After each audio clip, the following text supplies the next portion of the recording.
প্রিয় উপস্থিতি হাজিরিন, ভালো করে শুনে যাবেন। একটা ঘটনা দিয়ে আপনাদেরকে বুঝাবো, একটা ঘটনা দিয়ে আজকে শোনাবো। ইমাম আবুল ফরাজ ইবনুল জৌজি রহমাতুল্লাহ তার কিতাবে লেখছেন 900 বছর আগে বিশ্ববিখ্যাত আল্লাহর একজন ওলি ছিলেন, তার নাম হযরতে মালিক ইবনে দিনার আল ইরাকি রহমাতুল্লাহ আলাইহি। হজ করার জন্য মক্কায় চলে গেলেন। ও মা বোনেরা, কথাগুলি শুনে যান। হজ করার জন্য মক্কায় গেলেন। মক্কায় যাওয়ার পরে তিনি হজ করলেন। হজ করার পরে আল্লাহর দরবারে হাত তুলে বলেন, আল্লাহ, এই বছরে কার হজ হলো, কারটা হলো না, আল্লাহ আপনি দয়া করে আমাকে জানান। আল্লাহ রাত্রিবেলা স্বপ্ন জানাইলেন, মালিক, আমি সবার হজ কবুল করেছি, সবার দোয়া আমি কবুল করেছি, কিন্তু একজনের দোয়া কবুল করি নাই, একজনের হজ আমি আল্লাহ কবুল করি নাই। মালিক ইবনে দিনার চিন্তায় পড়ে গেলেন, সেই লোকটাকে, ওই লোকটা যদি আমি হয়ে যাই রে, সর্বনাশ হয়ে যাবে। মালিক ইবনে দিনার পরের দিন রাত্রিবেলা আবার কাঁদে, রাব্বি, ওই লোকটা আমি কিনা, আপনি বলেন। আল্লাহ স্বপ্নে বললেন, না রে মালিক, ওই লোকটা তুমি না। আল্লাহ সেই লোকের পরিচয় কি? তার নাম মুহাম্মদ ইবনে হারুন সমরকন্দি। তার বাড়ি হচ্ছে সমরকান্দ, বর্তমান আফগানিস্তানের পার্শ্ববর্তী একটা দেশের নাম হচ্ছে উজবেকিস্তান। উজবেকিস্তানের একটা শহরের নাম হলো বোখারা। বোখারা থেকে 3 মাইল দূরে হচ্ছে সমরকান্দ। এই সমরকান্দি হযরত মালিক ইবনে দিনার সকালবেলা তিনি ফজর পড়লেন কাবাতে। ফজরের নামাজ পড়ে তিনি বের হলেন। আহলু মক্কা যারা ছিলেন ডাক দিয়ে বলেন, হে মক্কাবাসীরা, তোমরা বলো তো, মাল মুহাম্মদ ইবনে হারুন সমরকন্দি নামে তোমরা কাউকে চেনো কিনা? এই মক্কায় বসবাস করে কিনা? বলে, হা, করে। তিনি অত্যন্ত বুজুর্গ। প্রত্যেক রাত মাগরিবের নামাজ এসে মাকামে ইব্রাহিমে দাঁড়ায়, সারা রাত্র মাকামে ইব্রাহিমে ইবাদত করে, ফজরের নামাজ পড়ে মাকামে ইব্রাহিম থেকে বের হয়ে যায়। একদিন না, 2 দিন না, মালিক ইবনে দিনার 40 বছর ধরে মাকামে ইব্রাহিমে নামাজ পড়ে। একসাথে বলবেন আল্লাহু আকবার। কত বছর? 40। জীবনে এই সুযোগ আর আছে? নাই। আপনি তো একবার 2 রাকাত পড়ার পরে পুলিশ আপনার থাকতে দিবে না, ঘাট ধাক্কাতে সরাই দিবে, হাজি এলারু যাও, হাজি চলে যাও, আরেকজন আসবে, তুমি চলে যাও, এখানে জায়গা নেই। সরতে না চাইলে টেনে টেনে সরাই দেয়। তো কি করবে? একজনে যদি ঘন্টাখানিক বসে থাকে, তা আর বেটারা কি ঘোড়ার ঘাস কাটবে? লক্ষ লক্ষ মানুষ আসছে না হজ করার জন্য, তারাও তো মাকাম ইব্রাহিমে দাঁড়াবে। এই ফুলাপান, তোরা যারা 4-5 দিয়ে সিন্নির লোভে আছিস, তারা চলে আয়। হ্যাঁ, ওরা ঘুরতেছে, ওরা চিন্তা করতেছে তাবারক যে সময় দিবে ওই সময় আমরা যাব। বিরাট বুজুর্গ, ওলিয়ে কামেল। ও ভাড়া দিচ্ছে যে কোন সময় দিবি, আর চিন্তা আছে যে হুজুর মরে নাকি। ও চিন্তা আছে হুজুর মরে গেলে আমরা তাবারক পেয়ে যাব। একসাথে জোরে বলেন আল্লাহু আকবার। না না, হাত উঁচা করে বলেন আল্লাহু আকবার। আল্লাহু আকবার ওয়ালিল্লাহিল হামদু। বিসমিল্লাহির রাহমানির রাহিম।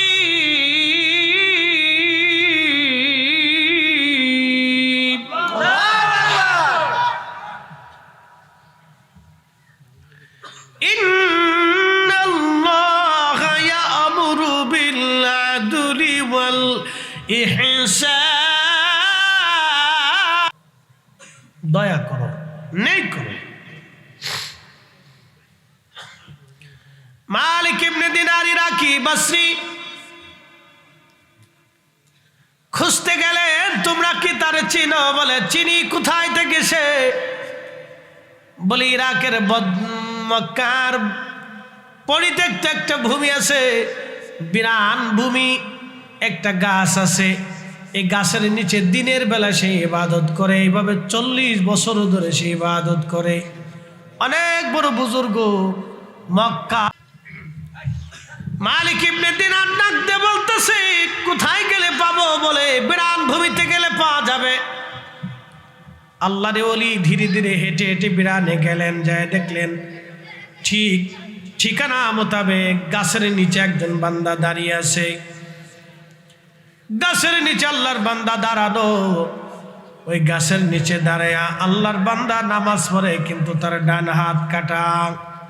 এই কবজি থেকে তার ডান হাতটা কেটে ফেলে দেওয়া হয়েছে। স্থিরতার সাথে নামাজ পড়তে লাগলো। সালাম দিলেন মালিক, নামাজ শেষ। জবাব দিয়ে বলেন, আল্লাহর বান্দা আপনার পরিচয় কি? বলে, আমার নাম মালিক ইবনে দিনার, ইরাকি বসরি। হুজুর, আমি আপনাকে চিনছি, আপনি অনেক বড় ওলি, জমানার জাহিদ, আপনি অনেক বড় আল্লাহর ওলি। কি ব্যাপার, আপনি কেন আসছেন এই মিসকিনের কাছে? বলে, আপনার নাম কি? মুহাম্মদ ইবনে হারুন সমরকন্দি। বলে, হ্যাঁ। মালিক ইবনে দিনার বলেন, আল্লাহর বান্দা, দুঃখের একটা সংবাদ দেওয়ার জন্য আসছি হুজুর। বলেন। এই বছর সবার হজ কবুল হয়েছে, কিন্তু আপনার হজ এবং দোয়া আল্লাহর দরবারে মঞ্জুর হয় নাই। তখন সমরকন্দি চোখের পানি ছেড়ে দিয়ে কাঁদে কেঁদে বলে, হুজুর, শুধু আপনি না, আজকে 40তম বছরে 40 জন আল্লাহর ওলি এসে আমার সংবাদ দিয়ে গেছে, সবার হজ হলেও আমার হজ হয় না, সবার দোয়া কবুল হলেও আমার দোয়া কবুল হয় না, সবারে আরাফাতের মাঠে ক্ষমা করলেও আল্লাহ আমারে ক্ষমা করে না। পানি আরো কসমাবাসী সবার ক্ষমা হলেও আমার ক্ষমা হয় না। 40 বছরে 40 জন আল্লাহর আবদাল ওলি এসে আমাকে সংবাদ দিয়ে গেল, হুজুর। বলে, আল্লাহর বান্দা, বলো তো তোমার জীবনের অপরাধ কি? তুমি বলো, কি ভুল তুমি করছো? বলে, হুজুর, সে ভুলটা বড় ভয়াবহ, অনেক বড় অপরাধ আমি করেছি, অনেক বড় ভয়াবহ ভুল আমি করছি। ভুলটা মীমাংসা করার মতো ভুল ছিল না হুজুর। বলো আল্লাহর বান্দা, ভুলটা কি? হুজুর, আমি মদও পাইছিলাম, নেশা করতাম, নেশা। আল্লাহর ওলি গো, নেশার কারণে আমি একদিন নেশাভুক্ত হয়ে বাড়ি আসলাম। সেই রজনী ছিল শাওয়ালের শেষ রাত। পরের দিনই মাহে রমজান আসবে। 29 তারিখ দিন যে রাত্রিবেলাতে 30-এর রজনীতে আমি আসছি। মা উনুনে চুলায় আগুন জ্বালিয়ে রান্না বান্না করতেছিল। হুজুর, মা রান্না বান্না করে, আল্লাহর ওলি গো, আমি মদ পান করে বাড়ি আসছি মাতলামি করে করে। মা হাতটা ধরে বললেন, বেটারে, কত সন্তানরা রমজানের জন্য প্রস্তুতি নেয়, তুই তো আমার একটা বেটা, একটাই কলিজার টুকরা সন্তান। কত সন্তান মা রমজানের জন্য প্রস্তুতি নেয়, তুই কি না রমজান আসার আগেই মদ পান করে নেশা করে আমার ঘরে আসছিস? তোর মতো কুলাঙ্গার সন্তান দুনিয়াতে থাকার চাইতে না থাকা অনেক ভালো। হুজুর, আমার মেজাজটা খারাপ হয়ে গেল, আমি নেশাগ্রস্ত ছিলাম, শয়তান আমাকে পেয়ে বসলো। আল্লাহর ওলি, আমি আমার এই ডান হাত দিয়ে মাকে আঘাত করতে লাগলাম, মারতে লাগলাম, বকাঝকা করতে লাগলাম। মা রাগ করে আমাকে আরো বকাঝকা দিলেন। আমি আরো উত্তেজিত হয়ে গেলাম। হুজুর, শয়তান আমাকে আরো পেয়ে বসলো। আল্লাহর ওলি গো, আমি আমার মারের জাপটে ধরে নিয়ে উনুনের চুলার আগুনের মধ্যে মাকে ছেড়ে দিলাম। হুজুর, মার শরীরে আগুন ধরে গেল। আমার স্ত্রী আমাকে ধাক্কায় ধাক্কায় নিয়ে গেল ঘরের মধ্যে, দরজা লাগিয়ে দিল।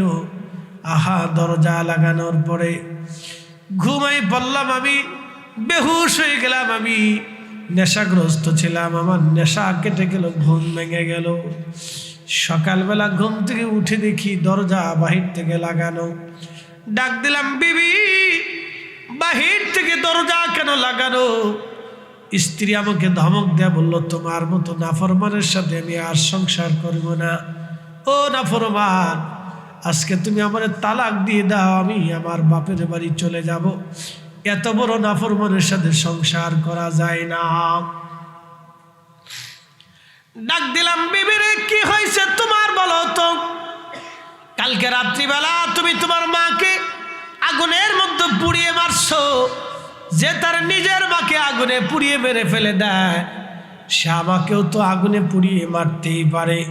এমন বেঈমানের সাথে সংসার করার চাইতে চলে যাওয়া অনেক ভালো। এ নারী সমাজ, আপনাকে বলতেছি, আপনার স্বামী যদি আপনার শাশুড়ির বিরুদ্ধে যায়, শ্বশুরের বিরুদ্ধে চলে যায়, তাহলে ওই স্বামীকে কোনোদিনও বিশ্বাস করবেন না। কারণ যেই মা বাবা কলিজা নিংড়ানো ভালোবাসা দিয়ে সন্তানকে বড় করেছে, ওই মায়ের ভালোবাসা থেকে যে সন্তান জুদা হয়ে যায়, আপনার মতো একজন নখদর্প স্ত্রীর ভালোবাসা থেকে এই পুরুষ জুদা হয়ে আপনাকেও তালাক দিতে পারে। আসতে কনকা এই বেলা ঠিক হবেন না, কারণ এই বেলা তো জাগা মতো এসে পড়ছে, জাগা মতো এসে না, এখন আর ঠিক হবে না। বাঙালি খুব চালাক, এরা সব জায়গায় খালি সুযোগ তালাশ করে, সব জায়গায় সুযোগ তালাশ করে। আমি চিনতেছি এটা কি আজরাইলের কাছে আমার সুযোগ চাই কিনা, তা পারবে না। আরো চিন্তা করি মাঝে মধ্যে এরা কি কিয়ামতের ময়দানে সুযোগ খুঁজবে কিনা, তাও তালাশ করবে, দেখি কোনো সুযোগ ফাঁক ফোকর আছে কিনা। এরা সব জায়গায় ফাঁক ফোকর তালাশ করে।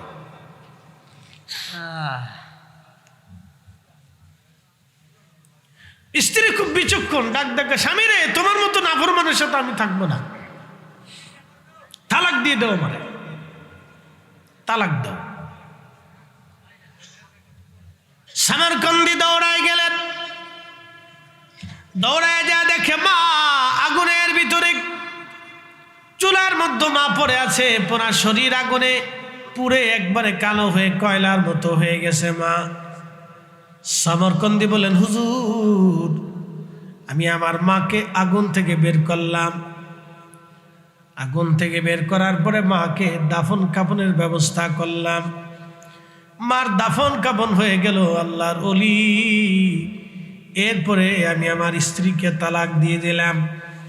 আমি এত ধনী ছিলাম তখনকার জমানায়, আমার ৭,০০০ স্বর্ণ মুদ্রা ছিল, এখন মিনিমাম ৭,০০০ কোটি টাকা হবে। ৭,০০০ স্বর্ণ মুদ্রা ছিল আমার, এখন মিনিমাম ৭,০০০ কোটি টাকার মালিক আমি।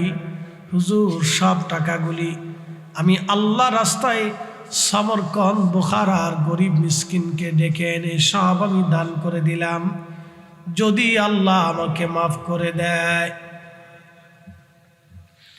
আমার 12 জন দাসীবাদী ছিল, 12 জন দাসীবাদী আমার ঘরে ছিল, 12 জন দাসীবাদী। 12 জন দাসীবাদী আমি মুক্ত করে দিলাম, আজাদ করে দিলাম, যদি রব্বুল আলামিন আমাকে মাফ করে দেয়। হুজুর অনেক জমিনের মালিক ছিলাম আমি, জমিদার ছিলাম, সব জমিগুলি সমরকন্দ বুখারার গরিবদেরকে ডেকে এনে বন্টন করে ভাগ করে দিয়ে দিলাম, যদি রব্বুল আলামিন আমাকে মাফ করে দেয়। হুজুর এরপরেও মনে তুষ্টি আসে নাই, কারণ মন বলে আল্লাহ এখনো বেজার রাগ মিটে নাই, আল্লাহ এখনো আমাকে ক্ষমা করে নাই। যেই হাতখানা দিয়ে মাকে আঘাত করেছিলাম হুজুর, এই হাত আপনি দেখতেছেন আমার কবজি থেকে কেটে ফেলে দেওয়া। আল্লাহর ওলি গো, খোদার মাফের আশায় নিজের হাত দিয়ে আমি আমার হাতের কবজি থেকে কেটে বিচ্ছিন্ন করে ফেলে দিয়েছি। হুজুর যদি আল্লাহ আমাকে মাফ করে দেয়, তারপরও আল্লাহ মাফ করে নাই। এরপরে আমি সমরকন্দে না থেকে আল্লাহর হরমে আমি চলে আসছি, কাবাতে, আল্লাহর ঘরে মাকাম ইব্রাহিমে 40 বছরে 40 বার হজ করেছি, কতবার উমরা করেছি তার কোনো হিসাব নাই। হুজুর এই মাকামে ইব্রাহিমে মাগরিবের নামাজের সময় এসে বসি, ফজরের নামাজ পড়ে এখান থেকে বের হয়ে একটানা 40 বছর ধরে ইবাদত করতেছি। যদি আল্লাহ আমাকে মাফ করে দেয়, তারপরেও আল্লাহ আমাকে মাফ করে নাই। আল্লাহর হারাম দিন ব্যতীত 40টা বছর ধরে একটানা রোজা রাখতেছি। যদি প্রভু মাফ করে দেয়, তারপরেও আল্লাহ আমারে মাফ করে নাই। এক সেকেন্ডও ভরসা নাই, তো অহংকারের কি আছে? কিচ্ছু নেই। 4 রঙের মশলা দিয়া যে কইরাছে তোর গঠন, 4 রঙের মশলা দিয়া আগুন পানি মাটি বাতাস একই যোগে করিয়া প্রকাশ। আগুন পানি মাটি বাতাস একই যোগে করিয়া প্রকাশ। ওরে দেখিলি না তুই কইরা তালাশ, কোন জায়গা সে মহাজন? 4 রঙের মশলা দিয়া যে কইরাছে তোর গঠন, 4 রঙের মশলা দিয়া। একটু চিন্তা করে, মানুষের কত অহংকার। আসলে মানুষের কি কিছু আছে? আমাকে জবাব দেন না, জোরে বলেন। কিছু আছে? আপনার হায়াতকে আপনি ধরে রাখতে পারেন, স্বাস্থ্য ধরে রাখতে পারেন, চুল পাকা ধরে রাখতে পারেন, বয়স ধরে রাখতে পারেন। তা আপনার রিজিকের কোনো জিম্মাদারি আপনার হাতে আছে? আগামী মুহূর্ত কি খাবেন আপনি জানেন, বেঁচে থাকবেন জানেন, আপনার সুস্থতা কি আপনার হাতে আছে? তো যদি না থাকে তো মানুষের আছে কি? কিছু আছে? তাহলে সব কার? না একসাথে বলেন সব কার? জোরে বলেন সব কার? সেজদা হবে কার? জিকির হবে কার? আইন মানব কার? বিধান মানব কার? হিসাব একবারে বরাবর। 6 ঘন্টার ওয়াজ 6 মিনিটে শেষ করছি। হ্যাঁ, 6 ঘন্টার ওয়াজ আমি 6 মিনিটে শেষ করে দিচ্ছি। এবার ব্যাখ্যা বিশ্লেষণে যাচ্ছি, মনোযোগ দেন। পাশেই গরুস্থান। বয়স কত বাবাজি? বয়স কত? গরুস্থানের বয়স কত? গুরুস্থানে জি জি, কত বছর হবে? বাবাজি বলতেছে 100 বছর বয়স হয়েছে। আল্লাহু আকবার। আচ্ছা বলেন তো, 100 বছর আগে যারে কবর দিছিল তার কবরের পাশে দাঁড়ানোর কি আছে? তাহলে বাকি 100 বছর পরে আমাদের কবরের পাশে দাঁড়ানোর কি আছে? মন্ত্রী মরে গেলে তার কবরের পাশে দাঁড়ায় কে আছে? এমপি মরে গেলে তার কবরের পাশে দাঁড়ানোর কে আছে? কেউ নাই তো, কারণ টেন্ডার পাবে না, সুযোগ সুবিধা পাবে না, চাকরি বাকরি পাবে না, এই জন্য মরে গেলে তার কবরের পাশে কেউ যায় না। মানুষ বুঝে না, বেকুব বেকুব মানুষ বুঝে না তো। চিন্তা করতেছে আমি এমপি হয়েছি, মাইনে দূরে খাইয়া যদ্দূর টাকা কামাইতে পারি, ও টাকা নিয়ে তো কবরও যেতে পারবে না। এই কথা কেন? জোরে বলেন। পারবে? পারবে? সুযোগ আছে? নাই তো। কাফনের কাপড় কয় টুকরা? না, জোরে বলেন, কথার উত্তর দিন। কয় টুকরা? 3 টুকরা। যার 5000 কোটি টাকা আছে তার কয় টুকরা? যার 5 টাকাও নাই তার কয় টুকরা? কবর কয় হাত? 3.5 হাত। যে 100 বিঘে সম্পত্তির মালিক তার কয় হাত? যে 1 শতক জমি নাই তার কয় হাত? তো লাভ কি? লাভ কি?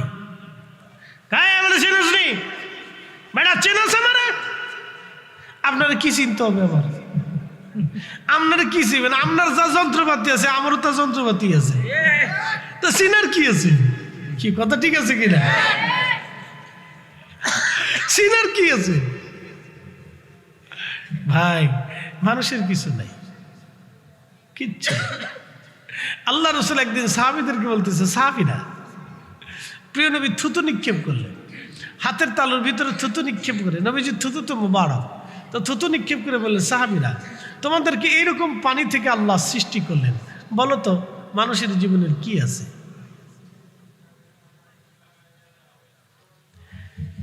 ইয়া আইয়ুহাল ইনসানু মা গাররাকা বিরাব্বিকাল কারীম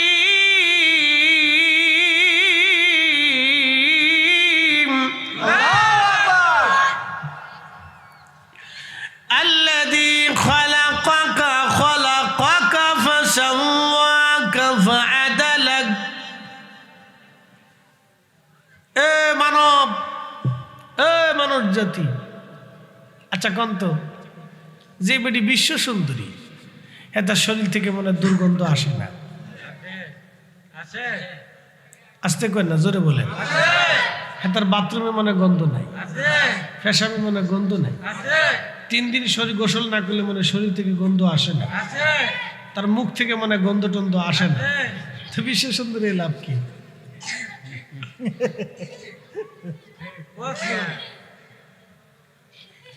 লাভ কি? তা কতর আড়া মাহাইয়ে বাপরে বাপ কে তোর ফাঙ্কু চঙ্কু লইছি, এতে দেখায় যে আমি বিশ্ব সুন্দরী, তুমি ফাঙ্কু চঙ্কু আড়া মাহে, তুমি কি বুঝাইতে চাও? পাগলের গোষ্ঠী যত শয়তানে খালি লারে, খালি লারে।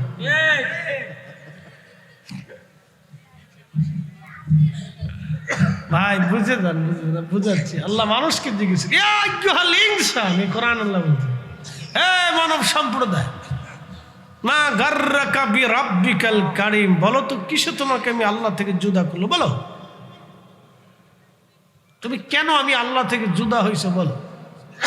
আল্লাহ জিজ্ঞেস করলেন, বলো তুমি কেন আমি আল্লাহ থেকে জুদা হইছো, তুমি বলো। আল্লাযী খালাকাকা ফাসাওয়াকা ফাআদালাক, আমি তোমাকে সৃষ্টি করেছি, সুবিন্যস্ত করেছি, সুঠাম করেছি, শক্তিশালী করেছি। যেখানে যে আঙ্গুল দেওয়ার দরকার সেটা তোমাকে দিয়েছি, চোখ যেখানে দেওয়ার দরকার সেখানে দিয়েছি, কান যেখানে দেওয়ার দরকার সেখানে দিয়েছি, তোমার জবান যেভাবে দেওয়ার দরকার আমি সেইভাবে দিয়েছি, কণ্ঠটা সুন্দর করার দরকার ছিল আমি দিয়েছি। বলেন আমার কণ্ঠ সুন্দর, এটা শেষ হয়ে গেলে আমার কিছু করার আছে? আমার তো কেউ জিগিত না, ওয়াহিদে ভাই জিগিত না, ফরিদে ভাই ভালো আছেন, এটা যতক্ষণ বাড়িতে পারবো ততদূরে ফার্স্ট পাবলিক আমার হিসেবে দৌড়ে হুজুর একটা ডেট দেন, কারণ আপনার ওয়াজ শুনে মজা পাওয়া যায়। এরপরে যদি আমি ওয়াজে আঁকে, ভাই চাবরা ভালো আছেন, আপনারা কেমন আছেন, পরের তারিখ আর কেউ দাওয়াত দেবনি, কি কথা কর না কেন? কিচ্ছু নাই আমাদের, সব কার? একসাথে বলেন, চিৎকার মেরে বলেন, সব কার? তাইন হবে কার? ইবাদত হবে কার? জিকির হবে কার? মনে রেখেন, ভুলে যান না। এটাও আর সকালে মনে থাকে না, যাওয়ার সময় বিরিয়ানি প্যাকেট নিয়ে কোনার যেয়ে বিড়ি একটা ধরে শেষ।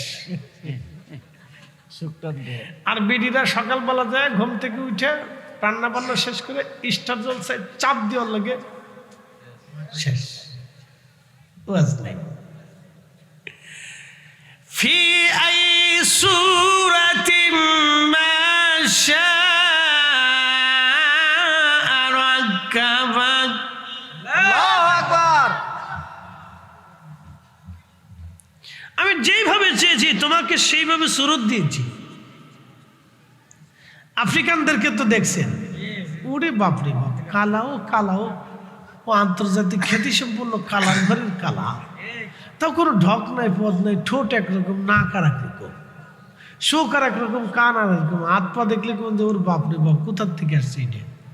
কাবা শরীফে গেলে দেখবেন যে আফ্রিকানকে ঠেলা কারে কয়, শরীরে শক্তি বেশি, খালি ধাক্কাইতে থাকে। ওরা মনে করে যত ধাক্কামো তত সব বেশি, ওরা যত ধাক্কাইবো মনে করে সব বেশি।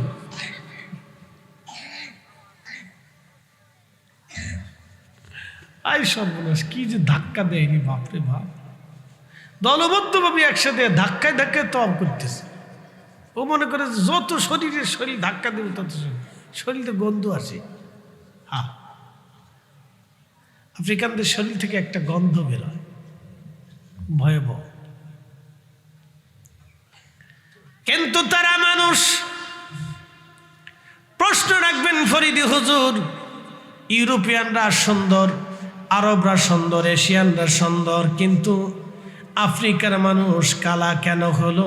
একটা অভিশাপের জন্য তারা কালো হয়েছে। বলবো? অভিশাপ কিন্তু খুব ভয়াবহ জিনিস। এই জন্য কোনো এতিমের হক নষ্ট করেন না, অভিশাপ আসবে। কোনো গরিবের হক মাইরেন না, অভিশাপ আসবে। কোনো অভাবী মিসকিনের হক মারবেন না, অভিশাপ আসবে। আপনার শরীরে লাগবে, নাহলে আপনার বাচ্চাদের শরীর লাগবে। মনে রেখেন, কোন মিসকিনের অভিশাপ নেবেন না, কোন অভাবীর অভিশাপ নেবেন না, কোন দুষ্ট, কোন ল্যাংড়া, কানা, বোবা ওদের অভিশাপ নেবেন না। আফ্রিকানরা কেন কালো হলো, বিশ্রী চেহারা হলো? একটা অভিশাপের জন্য তাদের এমন হয়ে গেল। ইমাম ইবনে কাসির আল বেদায়া আবার নেহার মধ্যে তিনি লিখেছেন, হাজরাতে নবী নূহ আলাইহিস সালাতু ওয়াস সালাম যখন তিনি মহাপ্লাবনে নৌকার মধ্যে ছিলেন, নূহ আলাইহিস সালামের 4টে বেটা ছিল, হাম, সাম, ইয়াফেস, কেনান। হাম, সাম, ইয়াফেস, কেনান। হাম, সাম, ইয়াফেস এবং কেনান। কেনান ছিল বেঈমান, মহাপ্লাবনে পানির মধ্যে ডুবে মারা গেল। তারপরও তার বাবাকে নবী হিসেবে মেনে নেয় নাই। এই জন্য আপনাদের ছেলে মেয়েরা অবাধ্য হতে পারে, এটা স্বাভাবিক। বুঝতে পারছেন? এই জন্য ছেলে মেয়েদের জন্য অবৈধভাবে টাকা পয়সা জমি জমা রাখতে যান না। জাপানিরাই ভালো করে, ফুলারটা ফুলা কামাই করে খাবে, আমি যে তা কামাই করবে তা আমি খেয়ে যাবো।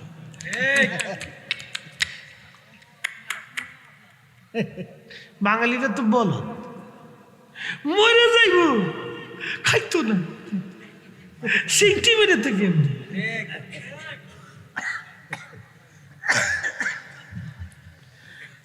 শোনা যাবেন হাজিরিন, সন্তানের জন্য অবৈধভাবে সম্পদ রেখে যাবেন না, টাকা রেখে যাবেন না। এটার মতো বোকা পৃথিবীতে আর কেউ নাই। ও নারী সমাজ শুনে যান, হাম, সাম, ইয়াফেস এবং কেনান 4টে বেটা ছিল। একটা বেটা হযরত নূহ নবীকে জীবনে কোনদিন মেনে নেয় নাই।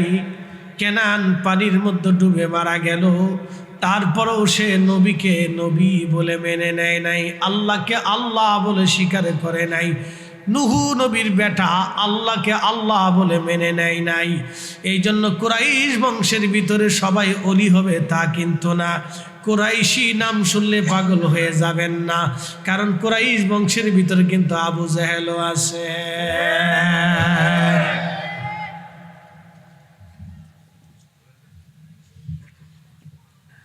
কুরাইশ বংশের ভিতরে বনু উমাইয়া বংশের ভিতরে একটা সন্তানের নাম ইয়াজিদ।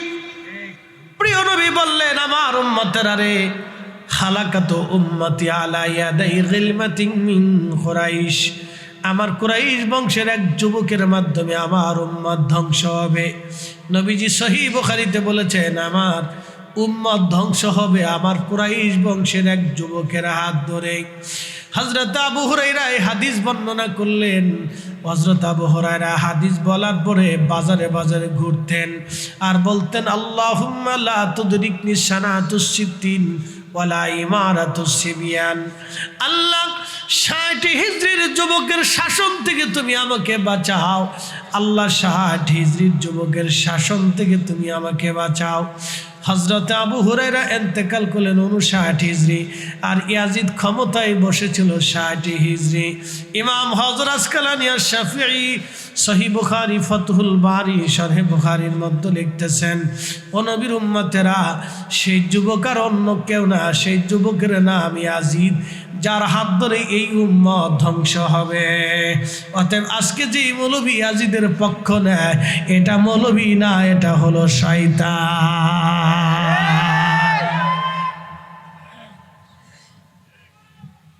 কষ্ট হচ্ছে আপনাদের? ওটা মৌলভী নি? আচ্ছা, কোন মৌলভী যদি চুরি করে তাহলে মৌলভী না চোর? কোন মৌলবী যদি ডাকাতি করে তাহলে মৌলবী না ডাকাত? কোন মৌলবী যদি ঘুষ খায় তাহলে মৌলবী না ঘুষখোর? কোন মৌলবী যদি সুদ খায় তাহলে সে মৌলবী না সুদখোর? আপনাদেরকে এবার বলে দিয়ে যাই, মানুষের ভিতরে তিনটা গুণ থাকলে সে মুনাফিক। 1 নম্বরে কথায় কথায় মিথ্যা বলবে, 2 নম্বরে আমানত রাখলে খেয়ানত করবে, 3 নম্বরে ওয়াদা করলে বরখেলাপ করবে। বাংলাদেশে এরকম মুসলমান তাহলে কয়জন আছে খুঁজে বের করে? কথায় কথায় মিথ্যা বলে, আমানত রাখলে খেয়ানত করে, আর ওয়াদা করলে বরখেলাপ করে। এটা মুনাফিকের 3টা আলামত। মুনাফিকের 3টা আলামত। এখন এই 3 গুণ যদি কারো থাকে, নামাজ পড়লেও মুনাফিক, রোজা রাখলেও মুনাফিক, হজ করলেও মুনাফিক, যাকাত দিলেও মুনাফিক, তাহাজ্জুদ পড়লেও মুনাফিক, টুপি মাথায় দিলেও মুনাফিক, জুব্বা মাথায় দিলেও মুনাফিক, পাগড়ি মাথায় দিলেও মুনাফিক, দাড়ি থাকলেও মুনাফিক, জিকির করলেও মুনাফিক। আস্তে করেন না, জোরে বলেন, জোরে বলেন, জোরে বলেন। কয় গুণ? জোরে বলেন, কয় গুণ? 3 গুণ। আরো একটা গুণ আছে, আর একটা গুণ আছে, বলে দিয়েছি। আল্লাহ কোরআনে এই গুণের ওয়াজ করছে। ওয়ালিল্লাহিল ইজ্জাতু ওয়ালিরুসুলিহি ওয়ালিলমুমিনিনা ওয়ালাকিন্নাল মুনাফিকিনা লা ইয়ালামুন।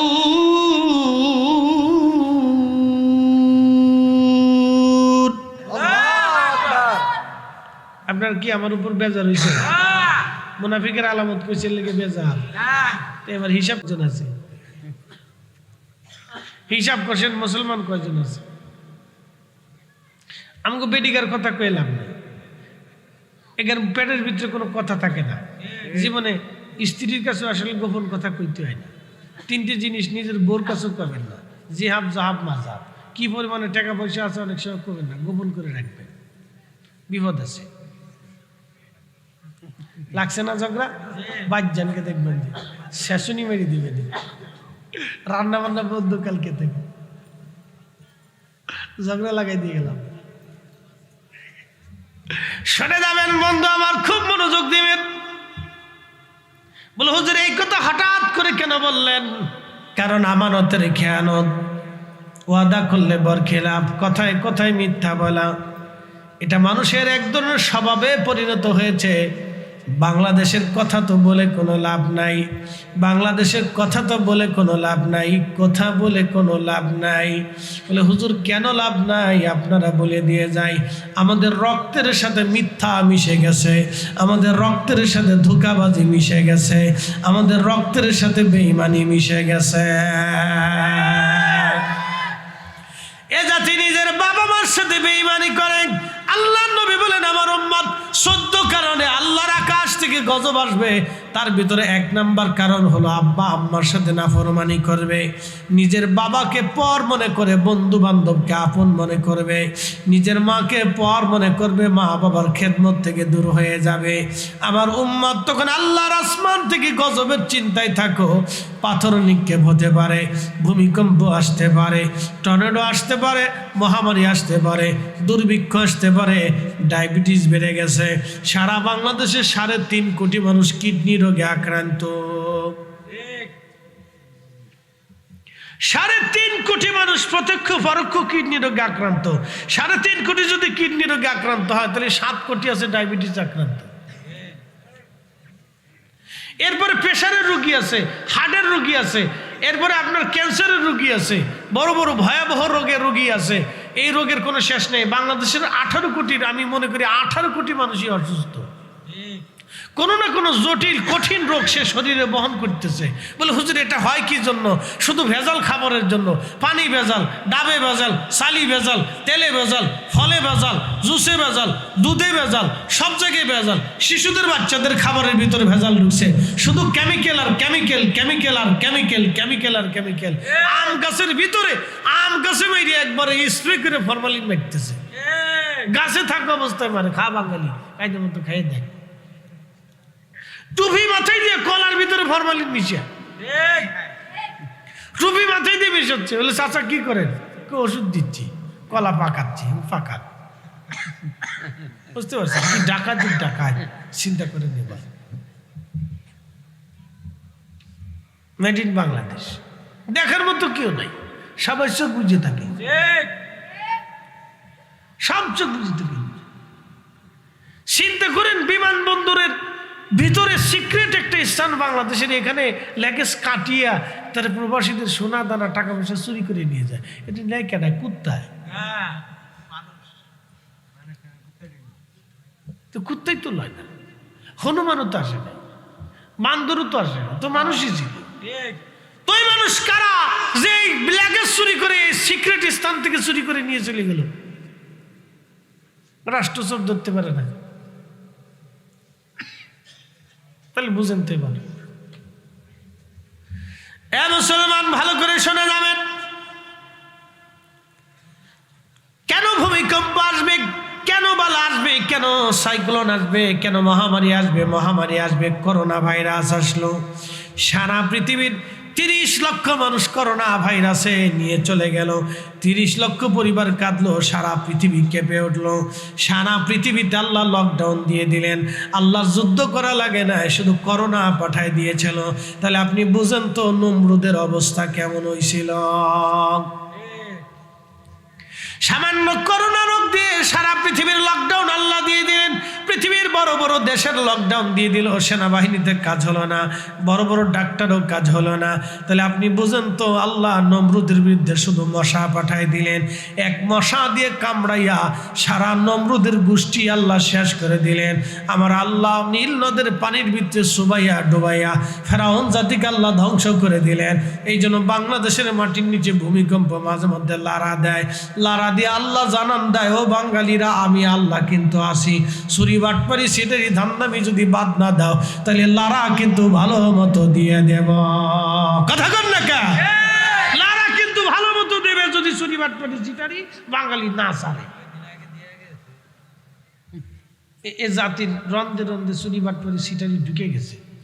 তাহলে হুজুর কেমনে করতেছেন?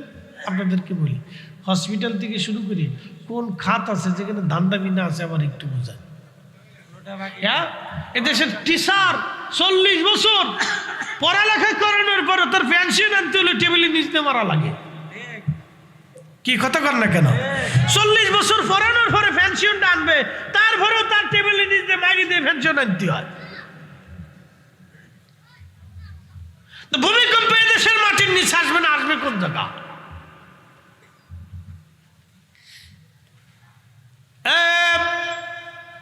পানি আরববাসী খুব ভালো করে শুনে যাবেন। আল্লাহ নবী বলেন আর একটা কারণে ভূমিকম্প আসবে, পিতা মাতার খেদমত থেকে যখন ছেলেরা ফারেক হয়ে যাবে, আলাদা হয়ে যাবে।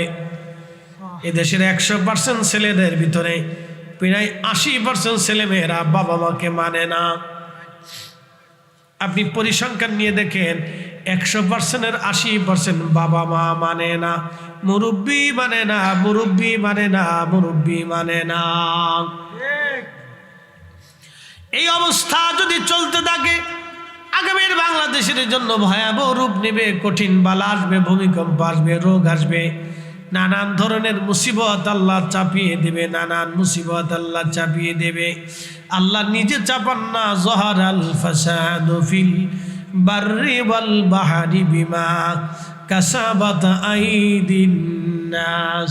আমার আল্লাহ রাব্বুল আলামিন বলেন, আমার বান্দারা তোমরা শুনে নাও, আমি আল্লাহ গজব দেই না। জলে স্থলে যত বিপদ আছে, মুসিবত আছে, আমি আল্লাহ চাপাই দেই না। তোমরা 2 হাত দিয়ে রুজি করো, সেই জন্য আমি আল্লাহ চাপাই দেই। তোমরা মুসিবত আমার কাছ থেকে চেয়ে নাও, সেই জন্য আমরা চাপাই দেই। নূহ নবীর উম্মতেরা বলল, নূহ রে, তোর আল্লাহর যদি ক্ষমতা থাকে তাহলে আল্লাহরে বল আমরা যেন গজব দেয়। আল্লাহর নবী নূহ নবীর 4টে বেটা ছিল, হাম, সাম, ইয়াফেস, কেনান। জায়গা মতো আজে চলে আসছি। হাম, সাম, ইয়াফেস, কেনান। কেনান পানির মধ্যে ডুবে মারা গেল, 3টে বেটা রইল, হাম, সাম, ইয়াফেস। হাম হলো আরবের বংশধর, হামের বংশধর হলো আরবরা, সামের বংশধর হলো অনারবরা। ইউরোপ, আমেরিকা, এশিয়ার হলো সামের বংশধর, আর ইয়াফেসের বংশধর হলো আফ্রিকারা, আফ্রিকানরা হলো ইয়াফেসের বংশধর। ওলা কালা কালা নিগ্রো জাতিরা হলো ইয়াফেসের বংশধর। তামাম দুনিয়াতে যত নিগ্রো জাতি আছে ওরা ইয়াফেসের বংশধর। মনে রাখবেন, ওরা ইয়াফেসের বংশধর। বলে ওরা নিগ্রো কালো এইভাবে বিকৃত চেহারার অধিকারী কেন হলো? হযরত নূহ নবী মহাপ্লাবনে নৌকার মধ্যে ঘুমিয়ে আছেন। ঠিক এমন সময় বাতাসের কারণে তার সতর লুঙ্গিটা, তার কাপড়টা সতরের কাছাকাছি চলে আসলো। লুঙ্গিটা তার সতরের কাছে চলে আসছে। যে বাতাসে, মহাপ্লাবনে বাতাসের লুঙ্গিটা সতরের কাছে চলে আসছে। এই যে সতর, এই যে টাকনো গিরার, এই গিরা পর্যন্ত হলো সতর, এর নিচ পর্যন্ত ফরজ। এর উপরে যদি উঠে, এই ঝিম দেবেন আমার দিকে তাকান, অন্তত কাঁচা মেরে দিয়ে একবারে সুন্দর করে আতাল কুবাইতে থাকেন। এই যে সতর বুঝে দিয়েছে, এই যে সতর, এই যে মার যে গিরাটা আছে, এই গিরার উপরে যদি আসে তাহলে সতর ভেঙে যাবে, যদি নিচে থাকে তাহলে সতর রক্ষা হবে।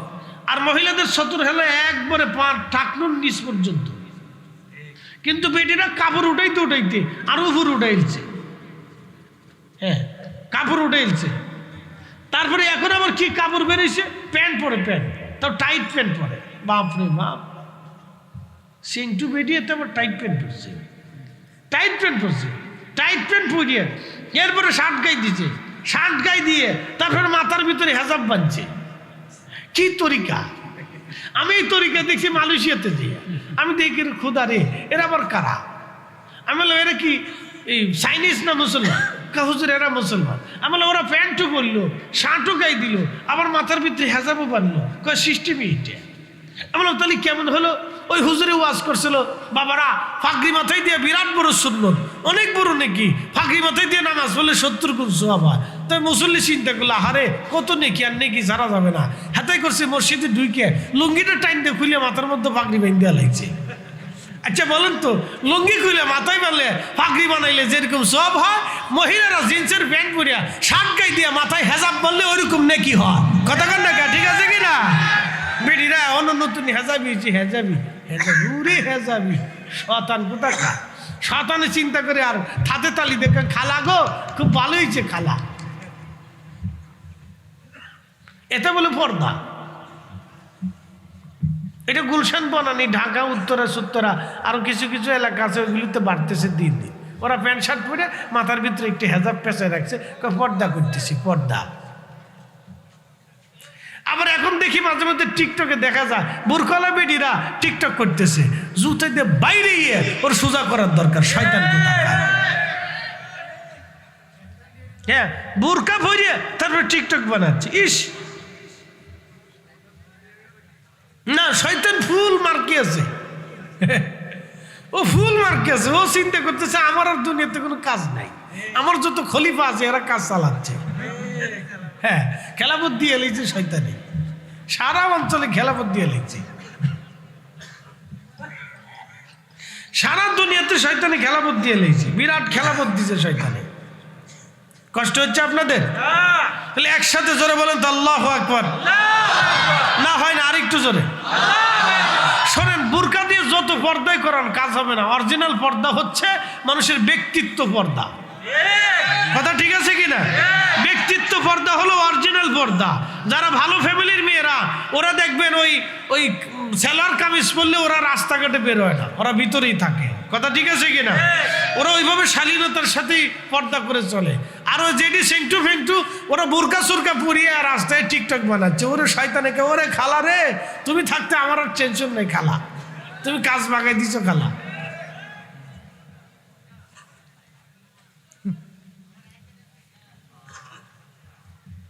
প্রিয় উপস্থিতি হাজিরিন, ভালো করে শুনে যাবেন। নবীজি বলেন আমার উম্মত আরেকটা কারণে গজব আসবে, বেহাপনা তামাম দুনিয়াতে ছড়িয়ে যাবে, বেহাপনা তামাম পৃথিবীতে ছড়াবে।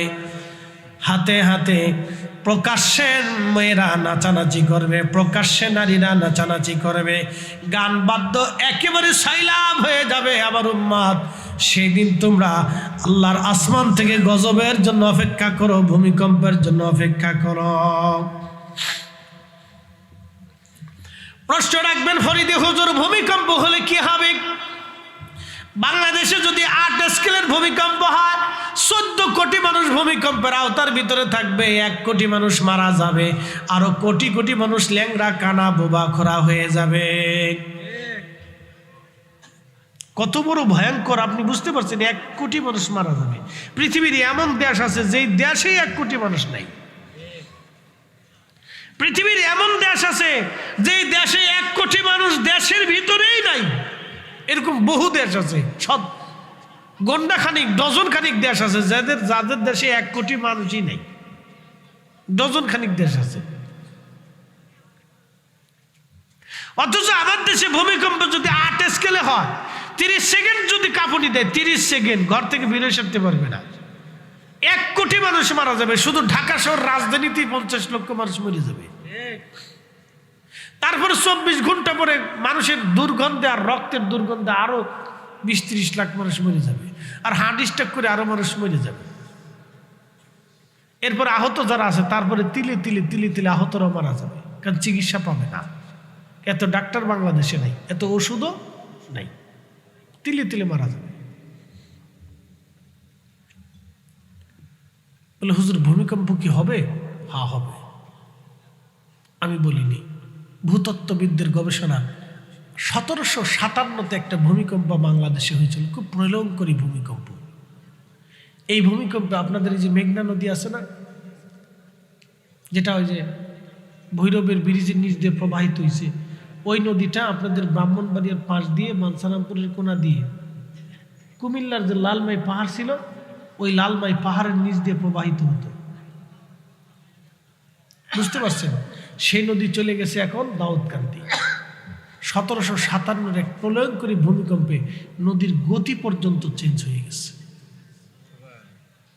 বুঝতে পারছেন?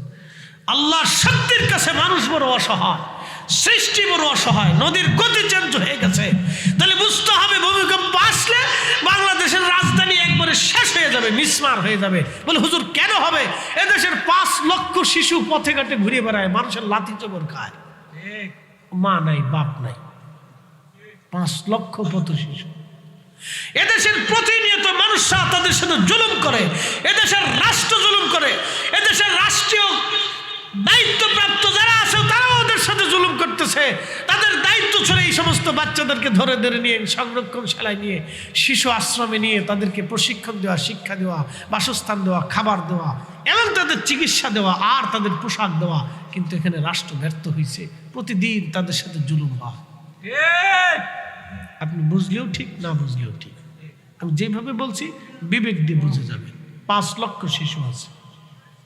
যদি বিশ্বাস না করেন, মাঝে মধ্যে বাস স্ট্যান্ড, শহরের বিভিন্ন ছোট ছোট হোটেল মোটেল যায় দেখবেন, রেস্তোরাঁতে যায় দেখবেন শিশু বাচ্চারা পানি টানি আগায় দিচ্ছে। জিজ্ঞেস করবেন কত টাকা? 100 টাকা। আবার কোনো বাচ্চা দেখবেন কাজ করে পেটে ভাতে, থাকতে দেয় খাইতে দেয়। এরকম সারা বাংলাদেশে 5 লক্ষ আছে। কোনো বাচ্চারা ভিক্ষা করে খায়। বল তোর মা নাই রে? কয় না, মা ছেড়ে দিয়ে চলে গেছে। বাবা নাই রে? কয় না, বাবাও ছেড়ে দিয়ে চলে গেছে। এবার আপনি বুঝেন তাহলে ভূমিকম্প হবে না কেন? এদের সাথে জুলুম করা হচ্ছে। কিয়ামতের ময়দানে এরা আল্লাহর কাছে মামলা করবে, রব্বি 18 কোটি মানুষের কাছে আমরা আশ্রয় পাইনি, আল্লাহ ওই দেশের কাছে আমরা আশ্রয় পাইনি। সেদিন দেশের দায়িত্বপ্রাপ্ত ব্যক্তি যারা আছে তাদেরকে আল্লাহ ডাক দিবে, তোমরা দাঁড়াও, হিসাব বুঝাই দিয়ে তারপরে যাও।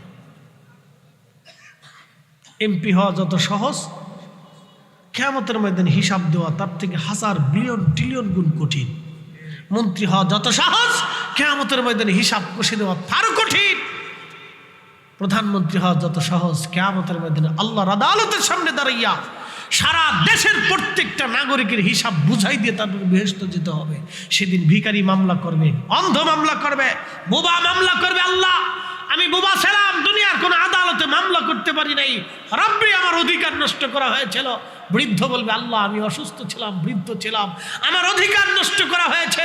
বিধবা বলবে আল্লাহ আমার স্বামী ছিল না, স্বামী মারা গিয়েছিল, বাচ্চা কাচ্চা নিয়ে ক্ষুধার্ত ছিলাম, আল্লাহ আমার হক নষ্ট করা হয়েছিল, সেই দিন মামলা করবে, সেই দিন দুস্থ মিসকিন ভিখারি বলবে রব্বি আমি ভিক্ষা করে খেতাম, আমার অধিকার নষ্ট করা হয়েছে। সেই দিন রব্বে করিমের দরবারে অসুস্থ বলবে রব্বি আমি অসুস্থ ছিলাম, ধনী চিকিৎসা নিয়েছিল কিন্তু আমার টাকার অভাবে আমি চিকিৎসা নিতে পারিনি। আল্লাহ আমি দিনের পর দিন রাতের পর রাত পেটের ব্যথার যন্ত্রণায় কষ্ট করেছিলাম, আল্লাহ আমার অধিকার নষ্ট করা হয়েছিল, আমার হিসাব বুঝাই দিতে বলেন। এইভাবে কোটি কোটি মানুষ সেই দিন তাদের বিরুদ্ধে মামলা করবে। ইস, বিদেশে কেলিয়ে কেলিয়ে রাষ্ট্রের টাকা কেলিয়ে কেলিয়ে খাওয়া যত সহজ, হিসাব বুঝিয়ে দেওয়া তত কঠিন। প্রিয় ভাই আমার, এই জন্য আপনাদেরকে বলতেছি, বলে হুজুর আমাদেরকে বলে লাভ কি, ওয়াজ আমি এখানে করবো না তো আসমানে যায় করবো নাকি? আপনাদের সামনে তো এই ওয়াজ চালাইতে হবে। এই ওয়াজ শুনতে শুনতে যদি 10 জনও শোনে, 10 জনের যদি হুঁশ হয় তাহলে কাজ হবে। কথা কর নাকি? ঠিক আছে কিনা? কাজ হবে। হিসাব বুঝাই দিয়ে গেলাম। ভাবতেছেন আপনারাও ছাড়া পাবেন, তাও না। আল্লাহ রসুল বলেন উম্মত তোমরা শোনো, প্রত্যেক ফ্যামিলির অভিভাবক কিয়ামতের ময়দানে জিজ্ঞাসিত হবে। সেদিন আজকের মাহফিল সম্পর্কে আমাকে প্রশ্ন করা হবে, কি বয়ান করছিলাম,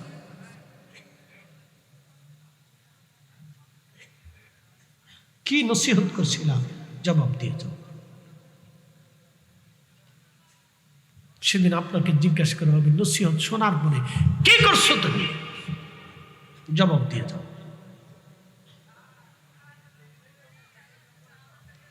আমি আপনাকে কিয়ামতের ময়দান সম্পর্কে বুঝাচ্ছি, শুনে যান। এটা টাল বাহানা না, দুনিয়ার কোনো আদালত না। দুনিয়ার আদালতে রায় দেওয়ার সময় অনেক আসামি পেশাব করে দেয় ভয়ে, যখন তার মৃত্যুদণ্ড দেয় তখন সে ভয়ে পেশাব করে দেয়, ভাই সব আমি শেষ। আমাদের গ্রামের একজনকে রাষ্ট্র ফাঁসির আদেশ দিল, জেলখানার ভিতরে সে ওইভাবেই সে স্টক করে মারা গেল, ভয়ে ভয়ে ভয়ে ভয়ে চিন্তায় চিন্তায় মরে গেল।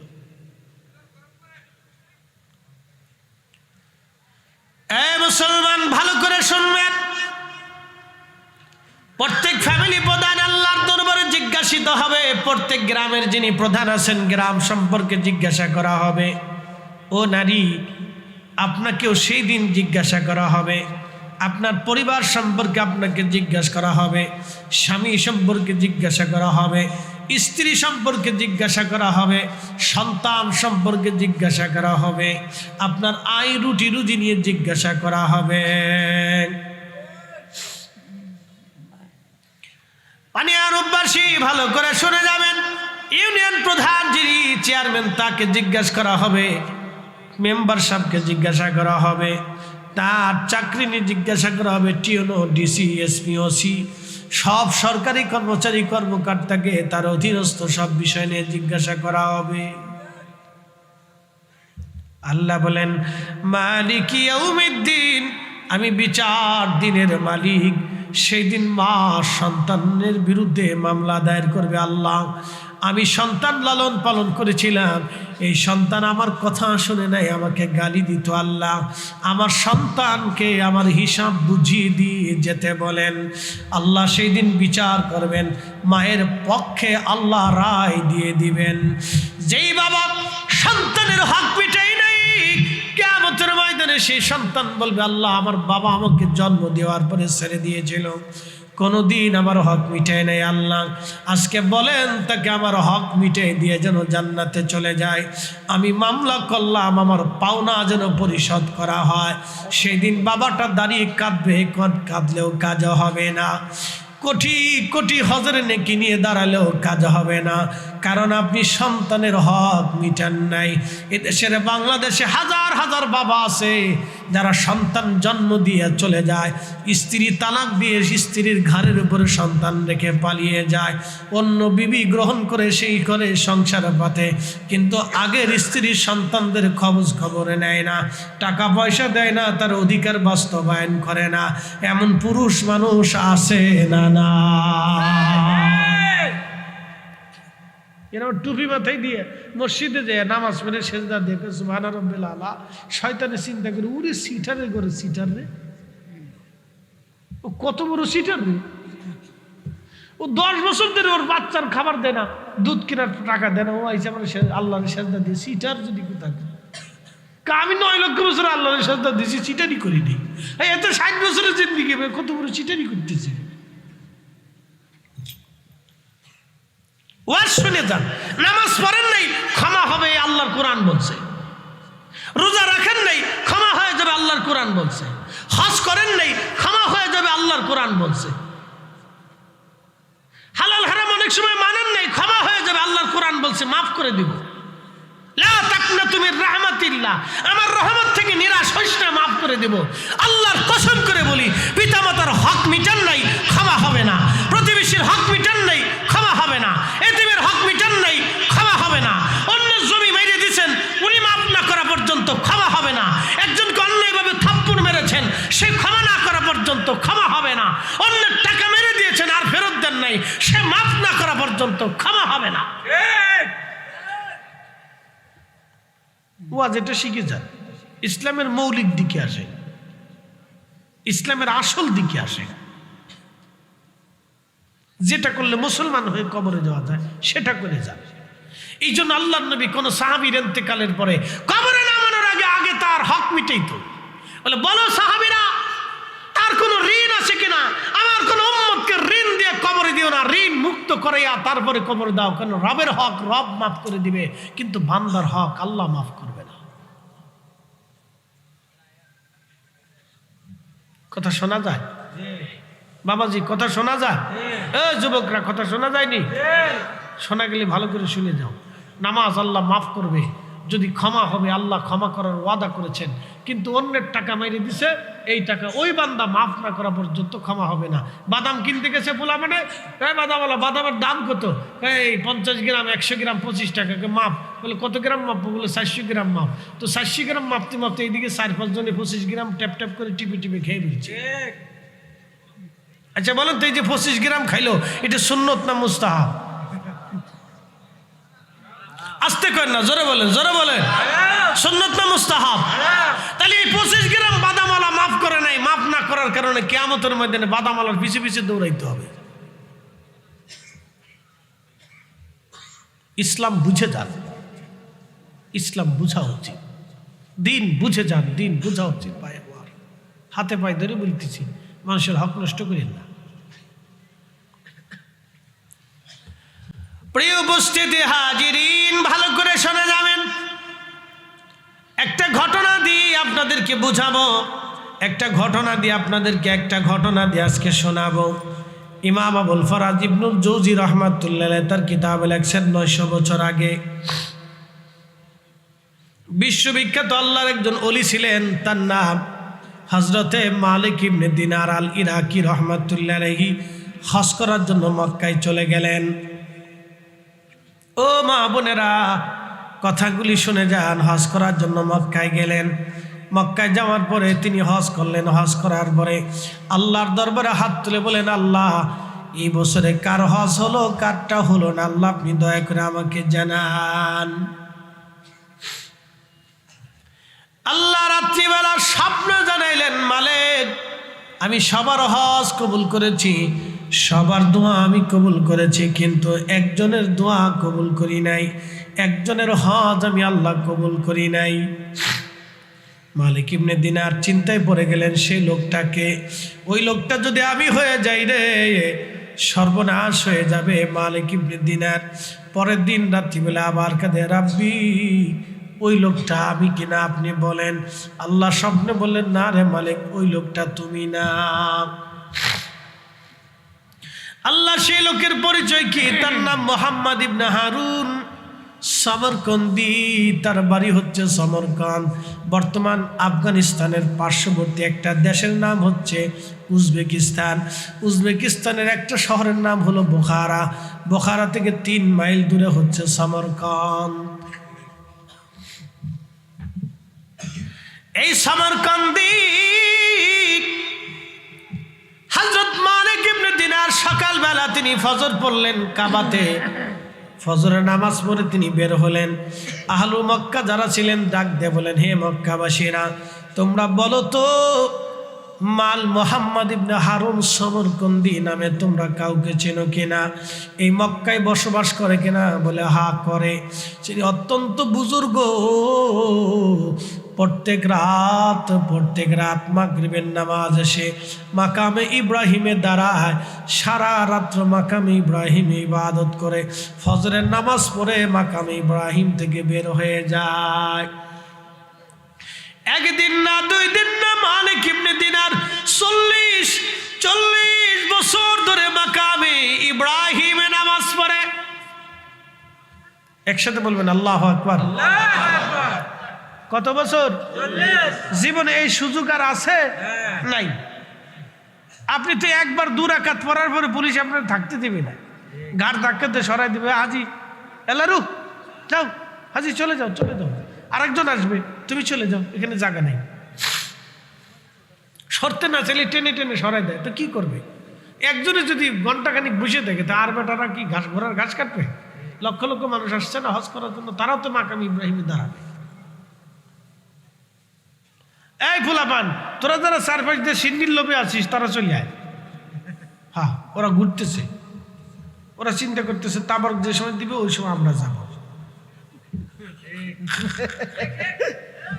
বিরাট বুজুর্গ, ওলিয়ে কামেল, ও ভাড়া দিচ্ছে যে কোন সময় দিবি, আর চিন্তা আছে যে হুজুর মরে নাকি। ও চিন্তা আছে হুজুর মরে গেলে আমরা তাবারক পেয়ে যাব। একসাথে জোরে বলেন আল্লাহু আকবার। না না, হাত উঁচা করে বলেন আল্লাহু আকবার। আল্লাহু আকবার ওয়ালিল্লাহিল হামদু। বিসমিল্লাহির রাহমানির রাহিম।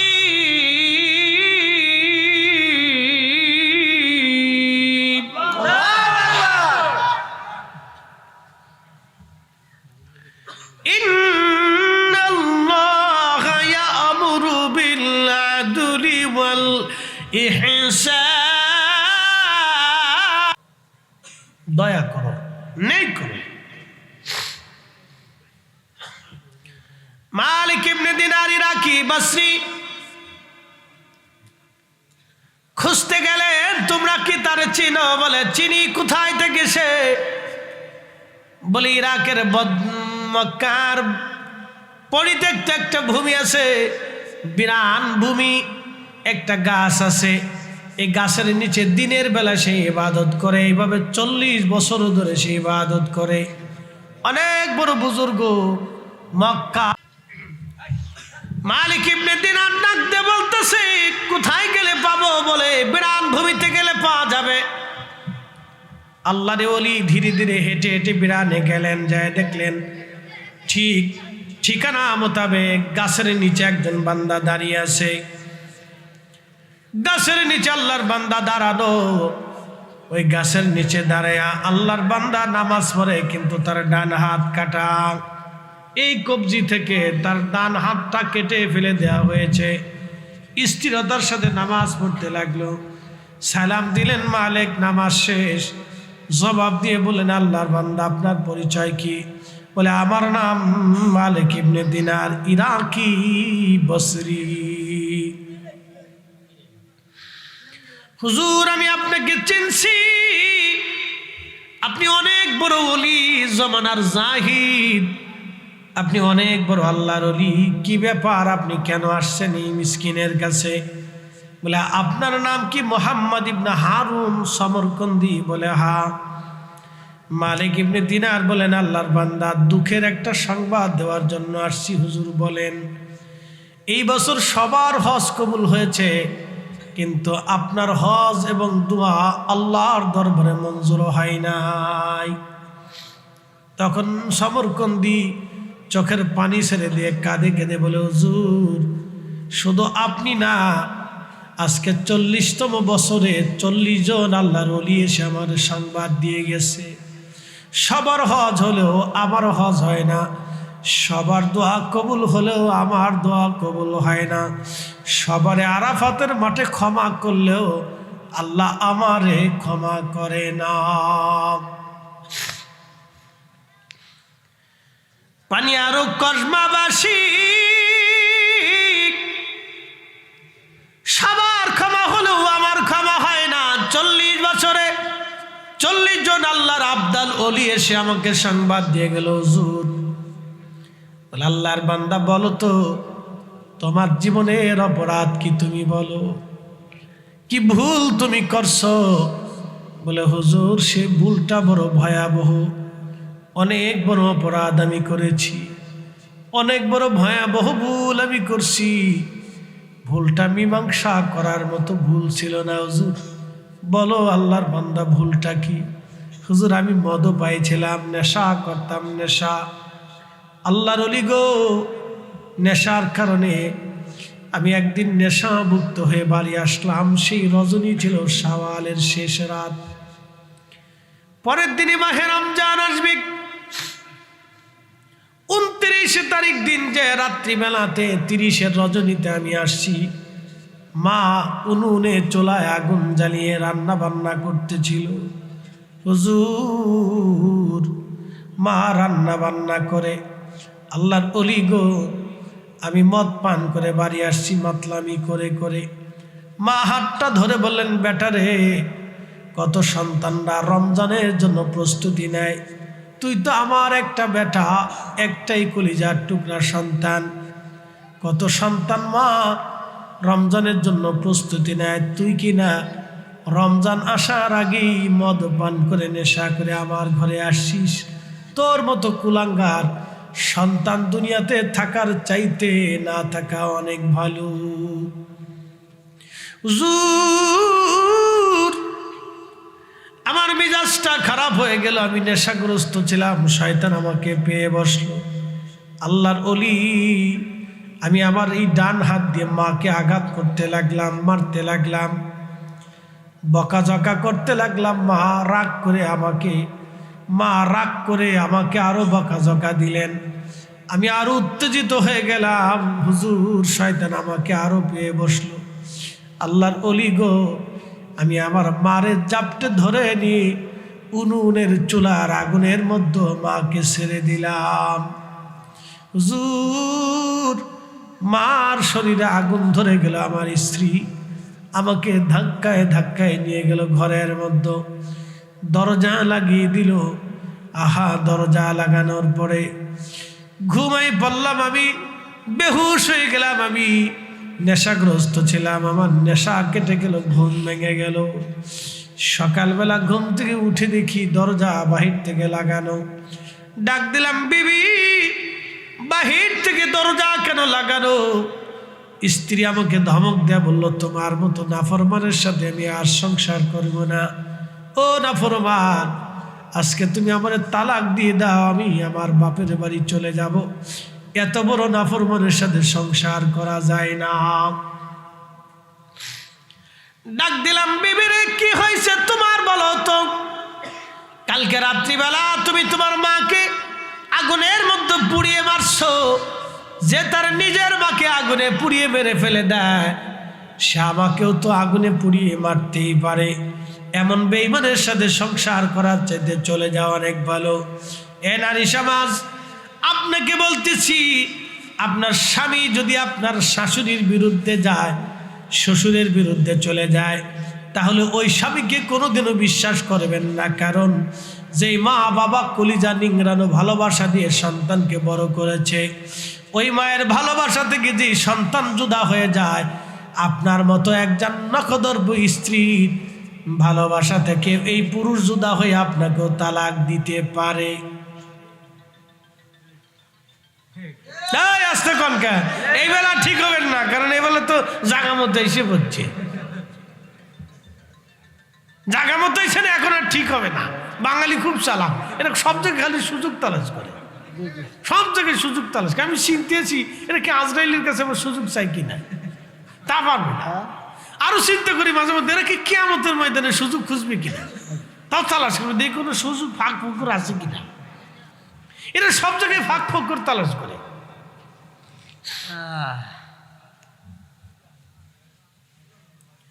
স্ত্রী খুব বিচক্ষণ, ডাক ডাকা, স্বামী রে তোমার মতো নাফরমানের সাথে আমি থাকবো না, তালাক দিয়ে দাও, মানে তালাক দাও। সামরকন্দি দৌড়ায় গেলেন, দৌড়ায় যা দেখে মা আগুনের ভিতরে চুলার মধ্যে মা পড়ে আছে, পুরা শরীর আগুনে পুড়ে একবারে কালো হয়ে কয়লার মতো হয়ে গেছে মা। সমরকন্দি বলেন, হুজুর আমি আমার মাকে আগুন থেকে বের করলাম। আগুন থেকে বের করার পরে মাকে দাফন কাফনের ব্যবস্থা করলাম। মার দাফন কাফন হয়ে গেল আল্লাহর ওলি। এরপরে আমি আমার স্ত্রীকে তালাক দিয়ে দিলাম। আমি এত ধনী ছিলাম তখনকার জমানায়, আমার ৭,০০০ স্বর্ণ মুদ্রা ছিল, এখন মিনিমাম ৭,০০০ কোটি টাকা হবে। ৭,০০০ স্বর্ণ মুদ্রা ছিল আমার, এখন মিনিমাম ৭,০০০ কোটি টাকার মালিক আমি। হুজুর সব টাকাগুলি আমি আল্লাহ রাস্তায় সমরকন্দ বুখারার গরিব মিসকিনকে ডেকে এনে সব আমি দান করে দিলাম, যদি আল্লাহ আমাকে মাফ করে দেয়। আমার ১২ জন দাসীবাদী ছিল, ১২ জন দাসীবাদী আমার ঘরে ছিল, ১২ জন দাসীবাদী। ১২ জন দাসীবাদী আমি মুক্ত করে দিলাম, আজাদ করে দিলাম, যদি রব্বুল আলামিন আমাকে মাফ করে দেয়। হুজুর অনেক জমিনের মালিক ছিলাম আমি, জমিদার ছিলাম, সব জমিগুলি সমরকন্দ বুখারার গরিবদেরকে ডেকে এনে বন্টন করে ভাগ করে দিয়ে দিলাম, যদি রব্বুল আলামিন আমাকে মাফ করে দেয়।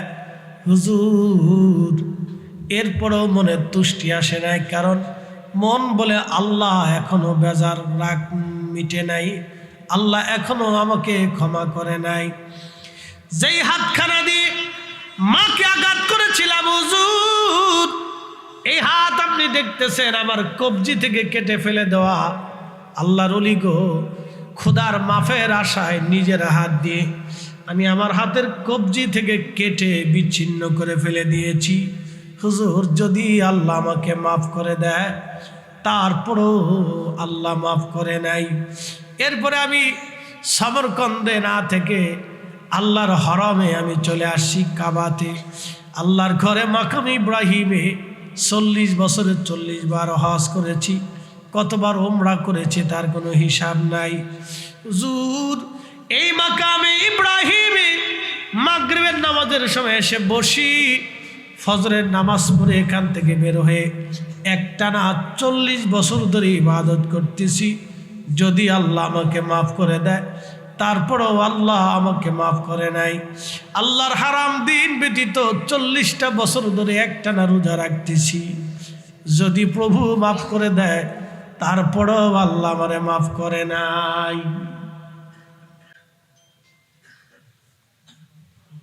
ওয়াজ বাড়ি পর্যন্ত নিয়ে যায়,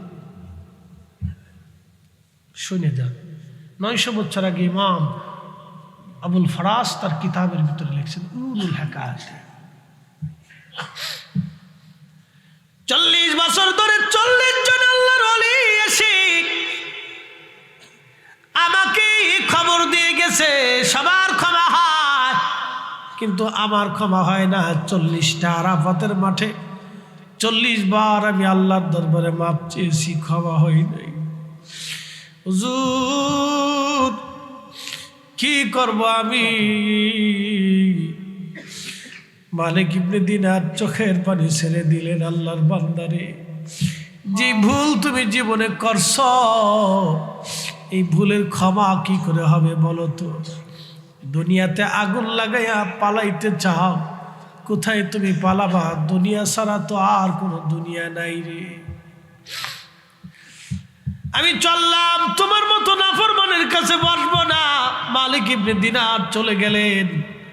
আহা, সমরকন্দি 2টা হাত আল্লাহর দরবারে বাড়ায় দিয়া করুণ সরে বলেন, রব্বি আল্লাহ, 40তম বছরে তুমি আমার দুঃখের সংবাদ শোনাইলে। আল্লাহ আল্লাহ, জীবনের একটা ভুলের জন্য 40টা বছর ধরে তোমার কাছে মাপ চাইতেছি। আল্লাহ, তোমার দরজা ছাড়া তো আমার আর কোনো দরজা নাই, তুমি ছাড়া তো আর কোনো রব আমার নাই, আমি ছাড়া তোমার অনেক বান্দা দুনিয়াতে আছে। আল্লাহ ক্ষমা যদি না করো, সমরকন্দি ধ্বংস হয়ে যাবে। আল্লাহ ক্ষমা যদি না করো, আমি কোন দরজায় যাব? আল্লাহ এইভাবে বিনয়ে বিনয়ে সমরকন্দি কাঁদতেছিল। আল্লাহ আল্লাহ বলে ডাকি, মৌলা শোনো না, না জানি কই রাশিয়া আমি কি গুনার বোঝা মাথায় লই যায়, আল্লাহ ডাকতেছি মাফ করে দাও মাবুদ মৌলা এলাহি। সমরকন্দি বিনয়ী বিনয়ী কাদের মালিক ইবনে দিনার মুসাফির খানা চলে গেলেন হারামে। রাত্রিবেলা ঘুমিয়ে আসেন, স্বপ্ন দেখে রে রাহমাতুল লিল আলামিন নবীজি তশরিফ আনছে। সমরকন্দি লাব্বাইক ইয়া রাসূলুল্লাহ, গোলামের ঘরে নবী আসছেন। ইয়া রাসূলুল্লাহ, এ মালিক বলো তো আমার আল্লাহর বান্দাকে খোদার রহমত থেকে জুদা করতে কে তোমাকে অনুমতি দিয়েছে? তুমি কেন বলেছ আল্লাহ তাকে মাফ করবে না? বলে দাও। এই মালিক, খোদার রহমত থেকে বান্দাকে জুদা করতে তোমাকে কে অনুমতি দিয়েছে? তুমি কেন বলছো তার মাফ হবে না? বলো।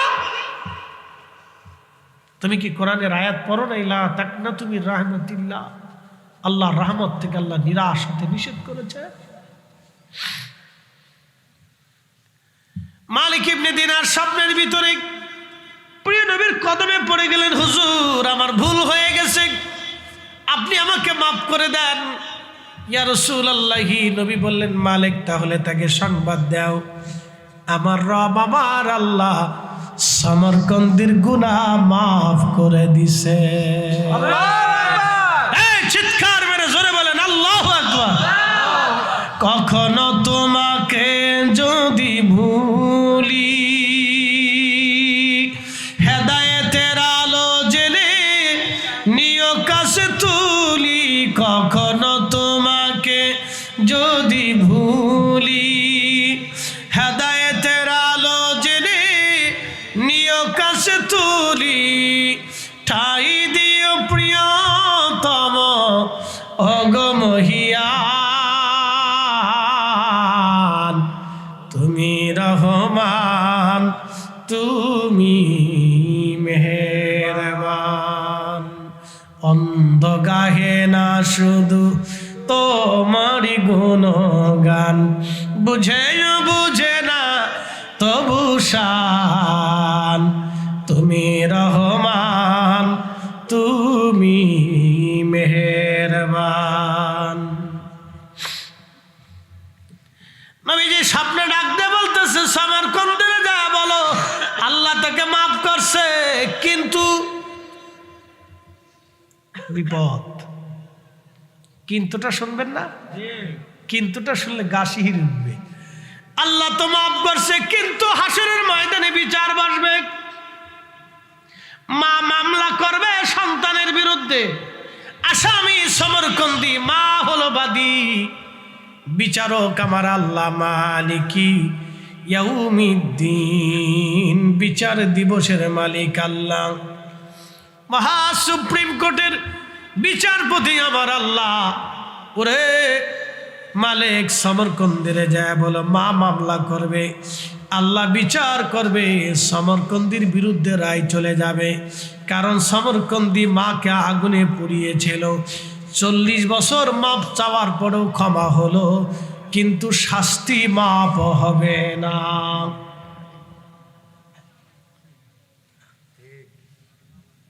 ভাবতেছেন 3 পাতার ওষুধ কিনে দিয়ে 2 বেলা খাবার দিয়ে বাপ মার হক আদায় করে ফেলছেন। ইসি রে, সোনার সান্দু ফিটলে গুগু, ইস সোনার চান্দু রাস্তা খাইয়ে আব্বরে ডাক্তার দেখাইছি আমি, বড় হয় কিচ্ছু করে না, তুমি ছাতা করছো।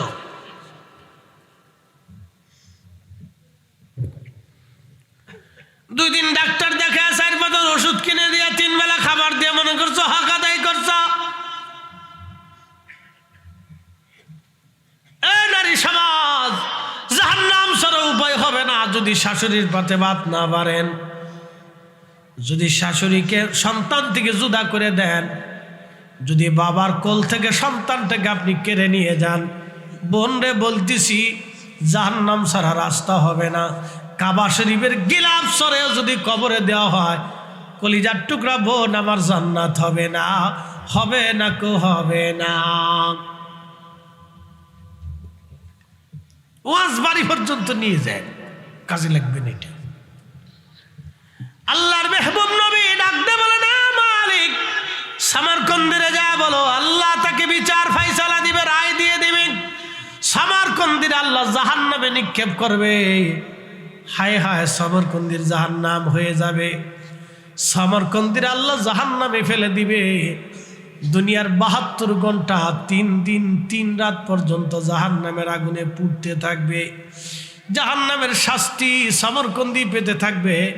3 দিন পরে আমার আল্লাহ মার কলিজার ভিতরে যত দয়া আছে সব দয়া আল্লাহ মার কলিজায় ঢেলে দেবে। জোরে বলা যাবে কি আল্লাহু আকবার। 3 দিন পরে মার কলিজার ভিতরে আল্লাহ দয়া ঢেলে দিবে। 3 দিন পরে যখন দয়া ঢেলে দিবে, মার বড় দয়া লাগবে। আল্লাহ, আমার সামারকন্দি ভুল করছিল, তুমি তার শাস্তি দিছো।